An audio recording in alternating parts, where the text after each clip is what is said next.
remember the infamous Mary Kay Letourneau and her scandalous relationship with her then teenage student, Vili Falau? Well, her and Falau, they're celebrating their 10th wedding anniversary. Back in 1996, she was 34, married with 4 kids and a 6th grade teacher. Falau was her 12-year-old student, and they began an affair. By the time he was 13, they had a baby together. Letourneau gave birth to their 2nd child in prison while serving a 7-year prison sentence on child rape charges.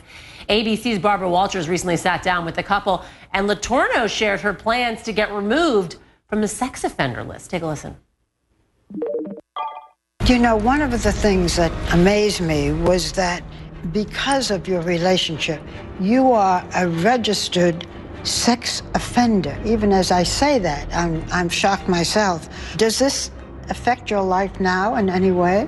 It's not part of our daily life where we think about it. Although, recently I said, oh, it's been 10 years, why don't I lift that? There's a process. There's a form, you take it to the court, and then they grant it if it looks like it should be granted. Are you going to do that? Yes. All right, Wendy, Letourneau is a registered sex offender. Is a court going to grant her request to be removed from this list? I don't think so. You know, we've got to remember really, we forgot about this case as the years progressed. Now it is raw again. We are talking about one of the most horrific abuses of trust you can think of. Abuse of authority, abuse of somebody who's supposed to be caring for a child. This is a 6th grade boy when this relationship began. One of the reasons I don't think it's going to be granted is look at her conduct after she was convicted. One of the things she was threatened with is a stronger prison term if she had any contact with this young man. But she violated that anyway and ended up serving it. So she's proven herself not to be trustworthy in the past. Are we really going to allow her around children again? I don't think so.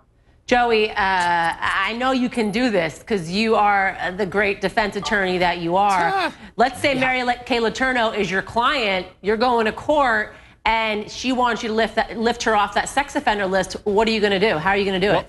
Well, the first thing you do is you hope that Wendy Patrick is not on the other end of the table to argue against you, okay? Now, provided that's not the case, you launch into your argument and you say, Judge, this is quite different from any other normal case. This was certainly something that was illegal. My client paid her debt to society, but there was a bond there. And that bond was evident in the fact that not only did they have that one child, but they stayed in touch. It was emotional. It wasn't only physical. There was a reliance. There was a deeper relationship which led to yet another child. And that led to something else that we all can respect, and that is the institution of marriage. They are married now. They are living their life, and they have 2 kids of their own, and she has a relationship with her other family.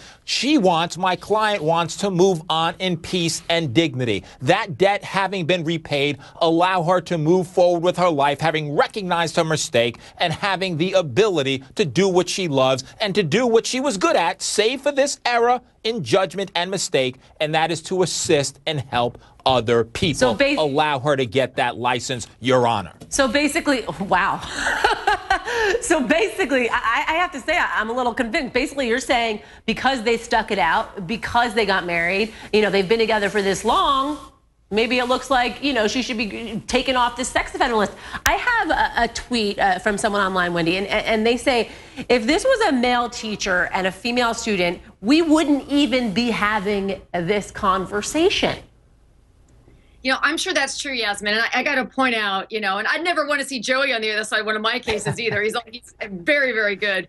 But let me tell you one problem with that defense-oriented argument. The problem is that this is a woman who has never admitted how horrific her behavior was. She married the guy. They have a great life together, she says. They're celebrating, note the word that they're using, celebrating their 10-year wedding anniversary. How do you form a bond with a 12-year-old boy when you are 34, married with 4 kids of your own? The whole premise doesn't support any responsibility for her actions, even any recognition of the wrongfulness of her actions. This is not somebody we ever want to let around our children again. And I do agree that that tweet was right on the money. Would we really be even talking about removing a name from a list if it was a male teacher? No way. I think everybody agrees on that. So why should it be different for her? But by admitting her guilt and recognizing it's wrong, Joey, wouldn't she then be saying basically, yes, I'm guilty, and, you know, in fact, she would basically be digging a bigger hole for herself? She certainly could. I mean, the problem is that she's got certainly a large hole to be lifted out of. I mean, what Wendy Patrick is talking about makes eminent sense.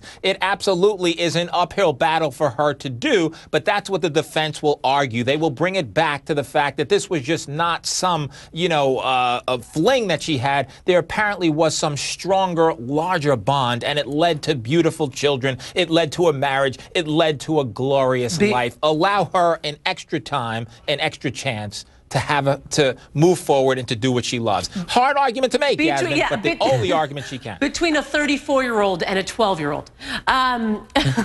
Wendy saying Wendy has the better argument, clearly, and I'm just playing defense attorney just to let you know. I know you are, and I appreciate it. Wendy, saying that she was lifted off this list. Could she feasibly teach again? Who's going to hire her? That's the practical reality of the almost virtual impossibility of her being removed from a list. Can you imagine a school that's going to hire this woman if, in fact, she was technically eligible to teach? I think that she's never going to work as a teacher again, thank God, even if by some stroke of imagination she were technically eligible. It's not going to happen. Yeah. Oh, I can't even believe that we're talking about this all over again. It started back in 1996. Here we are again talking about Mary Kay Letourneau. Unbelievable. We'll have to see what happens. Up next, we're talking about Aaron Hernandez.